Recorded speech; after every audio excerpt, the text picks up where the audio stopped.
Hello everyone, আবার একটা নতুন ব্লগে তোমাদের সবাইকে অনেক অনেক স্বাগত জানাই। ডিটেলসে পরে আসছি, আগে দেখো এর নাচটা, সব থেকে আনন্দ তো এরই বেশি।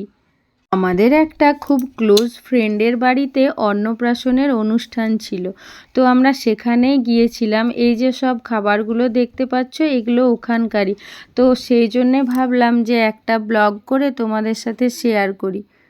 তো এখন প্রায় 12টা মতো বেজে গেছে, আমরা একদম রেডি হয়ে গেছি। রাইকে দেখো মাম্মামের ব্যাগটা নিয়ে ওকে পোজ দিতে হবে।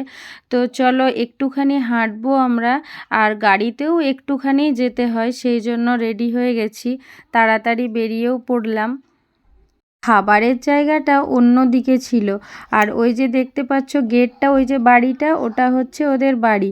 এই দিকটাতে বেশ প্যান্ডেল করে ভালোভাবে ডেকোরেশন করা হয়েছিল, তো ওখানে এসেই আমরা ছবিগুলো তুলছি। আর এদিকটাতে ছিল স্টল, এই পকোড়া ছিল স্টলে, আর ছিল কফি। তো ওগুলোই একটু একটু করে খেয়ে নিচ্ছি, কারণ চিকেন পকোড়া খেতে রাই খুব ভালোবাসে। ও মাটনের থেকেও চিকেন পকোড়া ওর ফেভারিট। এবার তোমাদেরকে দেখাবো যার জন্যে এই অনুষ্ঠান। এখানে তো প্যান্ডেল ফাঁকা, তাকে পাওয়া যাচ্ছে না, কারণ সে আজ সেলিব্রিটি। চলো, অনেক কষ্টে তাকে পেয়েছি একটুখানি। এই যে এবার চলুন চলে যায় সোজা প্যান্ডেলে, কারণ একটা তো প্রায় বেজে গেছে, রায়েরও খেতে দেরি হয়ে যাবে, তাই আমরা প্যান্ডেলে চলে এলাম। তো এখনও কিন্তু অতটা ঠিকঠাকভাবে ভিড় হয়নি, বসে যায় নিজেদের জায়গা মতো। আর এখানেও পোজ দিতে কিন্তু ভুলিনি। চলো এইবার তোমাদেরকে মেনু কার্ডটা দেখায়। আজকের মেনু কার্ডে কি কি ছিল দেখে নিয়েছো। রায়ের ফেভারিট কিন্তু চিংড়ি মাছ, সেটা আছে, যাই হোক তাতেও খুব খুশি হয়েছে। এই যে প্রথমেই স্যালাড সসের পরে চলে এসেছে পনির পাসিন্দা।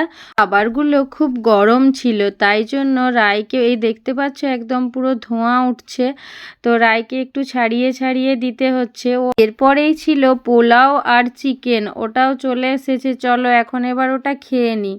তা শেষ হওয়ার পরে ছিল সাদা ভাত আর ডাল, আর ছিল আলু পোস্ত।